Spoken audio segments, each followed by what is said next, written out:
The Angels don't lose anything in this. Casey Kotchman was a nice player. Teixeira is a better player. If they lose him, if they don't re-sign him, he becomes a free agent, they get draft picks for him. So the Angels are pretty well protected.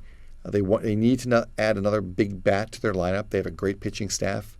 Whopping lead in the AL West. They're clearly aimed and gunning for another World Series championship to add to the one that they first won in 2002. And I think a lot of us thought that Mark Teixeira would be in Atlanta for a lot of years. He even said he would have loved to have signed there. He and his agent, Scott Boras, were not able to make out a long-term deal with the Braves. Again, the Braves are not a team that normally would go rent players.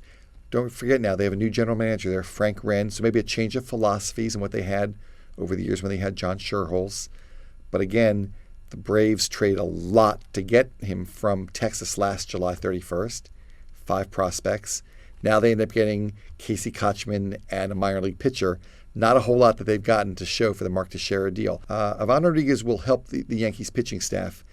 Without Jorge Posada, they had Jose Molina playing every day. Molina's not an everyday player. Pudge will definitely help them. He's not a Hall of Fame caliber player anymore. That said, he's hitting up around 295, doesn't have much power, still can throw out runners, calls good game. Kyle Farnsworth is an interesting conundrum. He was never a good fit here in New York. Got off to a bad start. When you get off to a bad start in New York, you never catch up. That said, one of his best years ever was with the Detroit Tigers a couple of years ago. They felt very comfortable with him. He felt comfortable there. The Tigers needed some bullpen help. Fernando Rodney and Joel Zumaya have been injured. So this is one of those strange, unusual deals between two contenders. You don't usually see that at this time. Two contenders making a trade, but there were needs, glaring needs on both sides, and they think they both filled them.